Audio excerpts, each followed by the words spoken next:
He was a popular local figure, a successful businessman, a dedicated volunteer, and a budding politician. He even shook hands with First Lady Rosalind Carter. At children's parties, he was Pogo the Clown, bringing smiles and laughter. But behind this mask of respectability, John Wayne Gacy hid a monstrous secret. This is the chilling story of how one of America's most prolific serial killers lived a double life, fooling everyone around him for years. Born in Chicago in 1942, Gacy's childhood was far from idyllic. He had a difficult relationship with his father, who was often critical and abusive.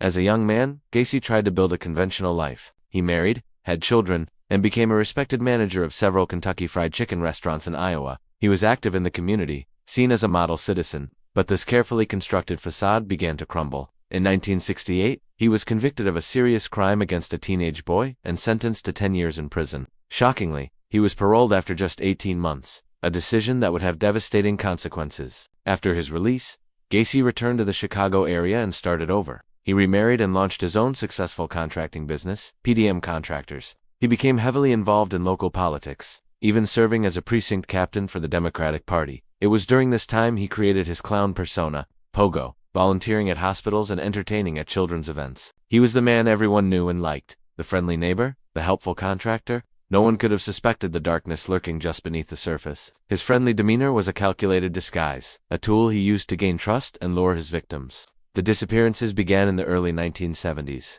Young men and teenage boys, often those who worked for Gacy's contracting business or were known to hang around his neighborhood, started vanishing without a trace. Families were left in anguish, police were baffled, and the cases grew cold, because the victims were often runaways or had transient lifestyles. Their disappearances didn't initially raise a coordinated alarm. Gacy exploited their vulnerability, offering them jobs, a place to stay, or just a friendly ear. He was the last person anyone would suspect. The community saw him as a pillar of society, not a predator.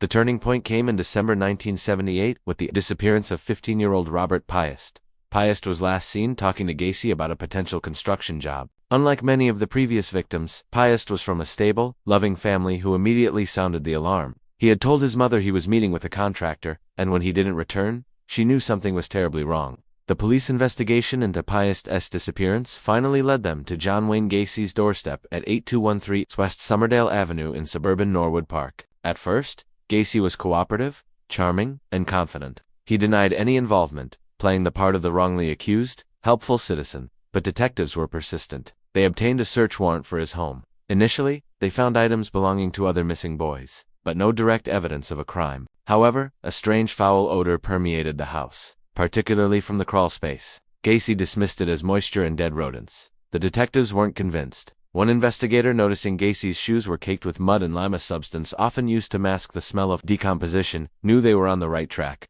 The net was closing in. With a second, more thorough search warrant, investigators began the grim task of excavating the crawl space. What they discovered was a scene of unimaginable horror. Beneath the floorboards of the seemingly ordinary suburban home, they found the remains of multiple victims, buried in makeshift graves. The house was a tomb. As the excavation continued, the body count climbed, day after day. The nation watched in shock as the friendly neighborhood clown was unmasked as a monster. Gacy, seeing the evidence pile up, finally began to confess. In his confession, Gacy was disturbingly calm and methodical. He drew a map of his crawl space, marking the locations of 29 bodies he had buried there. He admitted to luring young men and boys to his home over a period of 6 years. He confessed that 4 other victims had been disposed of in the nearby Des Plaines River because he had run out of room in the crawl space. The total number of his victims reached a staggering 33. The community was left reeling, struggling to comprehend how such evil could have existed in their midst, completely undetected. The man who brought joy to children as a clown had been a harbinger of death. Gacy's trial in 1980 was a media sensation. His defense team argued that he was not guilty by reason of insanity, claiming he had multiple personalities, including the evil Jack. The prosecution, however, painted a picture of a cunning, manipulative, and highly organized predator who knew exactly what he was doing.